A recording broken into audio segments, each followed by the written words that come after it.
Good student, Chandrika विद्यालय Hindi medium class 4 chapter 1 English language. ठीक, हम स्टार्ट करते हैं। ग्रामर वह काल है जो किसी लैंग्वेज या भाषा को ठीक प्रकार से लिखना या बोलना सिखाता है। ठीक, ग्रामर की डेफिनेशन सबसे अच्छी क्या आती है हिंदी मीडियम के लिए। ठीक, किसी भी भाषा को बोलने या पढ़ने के लिए जो उपयोग की जाती है उसको हम क्या कहते हैं? ग्रामर। ठीक, जब कुछ हम बोलते हैं या लिखते हैं उसी को लैंग्वेज कहते हैं। जब कोई चीज़ हम बोलेंगे, जैसे मैं आपको समझा रहा हूँ तो मैं बोल रहा हूँ, आप जब कोई इसको जब लिखेंगे तो ये क्या हो जाएगी? दोनों चीज़ें क्या हो जाएंगी? लैंग्वेज। लैंग्वेज की इकाई लेटर है। इसकी इकाई क्या है? इसकी यूनिट क्या है? लेटर है। इंग्लिश अल्फ़ाबेट में 26 लेटर होते हैं। इंग्लिश अल्फ़ाबेट में कितने लेटर होते हैं? 26। लेटर को लिखने की दृष्टि से उन्हें कैपिटल लेटर तथा स्मॉल लेटर में बांटा गया है। या तो कैपिटल लेटर में या तो स्मॉल लेटर में, दो ही लेटर में ABCD लिखी जाती है। लेटर को जोड़कर भाषा बनता है। लेटर को जोड़ दिया जाता है। ठीक है, 3 से 4 लेटर को जोड़ देंगे तो एक वर्ड बन जाता है जिसको हम क्या कहते हैं? भाषा। ठीक, यह वर्ड से मिलकर सेंटेंस बनता है। इन वर्डों को मिलकर क्या बनता है? सेंटेंस बनता है। सेंटेंस के समूह ही लैंग्वेज बनाते हैं। सेंटेंस के समूह को ही हम क्या बोलते हैं? बनता है, जो उसको हम क्या बोलते हैं? लैंग्वेज। ठीक, अब हम आते हैं पार्ट ऑफ स्पीच। अंग्रेजी भाषा के समस्त वर्ड को उनके कार्य या स्थान और स्थान के अनुसार अलग अलग नाम दिए गए हैं। ठीक, इनकी भाषाओं को अलग अलग नाम दिया गया है जो पार्ट ऑफ स्पीच कहलाते हैं। इनको हम क्या कहते हैं? Part of speech. अब यहाँ पे बेटा 8 पार्ट ऑफ स्पीच होती हैं। ठीक है, 8। उस पर एक रेलगाड़ी बनाई गई है, आपके सामने दिखाया जा रहा है। उसमें सारे के सारे पार्ट ऑफ स्पीच में दर्शाए गए हैं। Noun, pronoun, adjective, verb, adverb, preposition, conjunction, interjection. ठीक, अब हम बात सबसे पहले करते हैं किसकी? नाउन की। बहुत सिंपल चीज़ें हैं, आप सब समझिएगा। हाँ, नहीं होगा तो कमेंट बॉक्स में आप पूछ सकते हैं। ठीक, मैं सिर्फ पढ़ रहा हूँ, आपको बहुत अच्छे समझ में आ जाएगा। नाउन व्यक्तियों, पशु, पक्षियों, स्थानों या वस्तुओं के नाम को नाउन संज्ञा कहते हैं, जैसे name, man, cow, bird, city, book आदि। ठीक, अब हम किसकी बात करते हैं? प्रोनाउन की।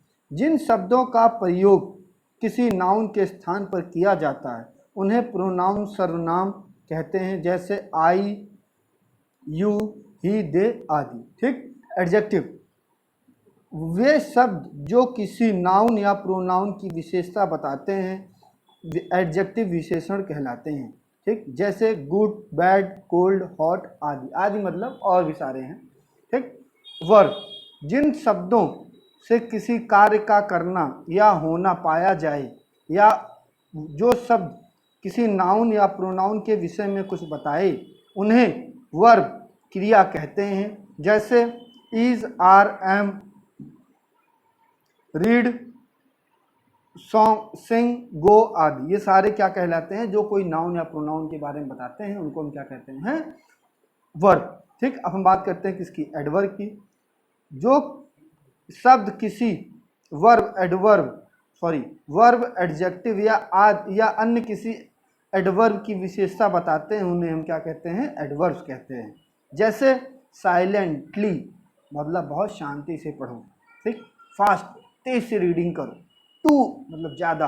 आदि सारे क्या बताते हैं? एडवर्ब बताते हैं। ठीक,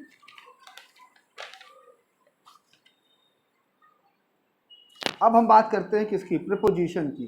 वे शब्द जो किसी एक नाउन या प्रोनाउन का दूसरे नाउन या प्रोनाउन से संबंध बताएं उन्हें हम प्रीपोजिशन कहते हैं। प्रीपोजिशन संबंध सूचक व्यय कहलाते हैं। ठीक, इनको हिंदी में क्या कहते हैं? संबंध सूचक व्यय। ठीक, on, upon, beside, behind, etc मतलब आदि। ठीक, अब हम किसकी बात करते हैं? कंजक्शन की। वे शब्द जो शब्दों या उपवाक्यों या वाक्यों को आपस में जोड़ते हैं उनको हम कंजक्शन कहते हैं और हिंदी में कहते हैं संयोजक। ठीक, जैसे एंड, बट, सो, बिकॉज।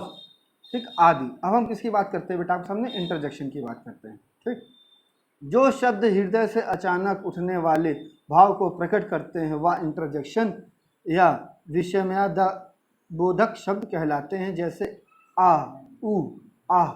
ठीक, ये सारे हुर्र अलास, ठीक, ये सारे सब इसको कहलाते हैं इंटरजेक्शन कहलाते हैं। ठीक, अब हम कुछ पंक्चुएशन आपको पढ़ाते हैं आज, इसी में है।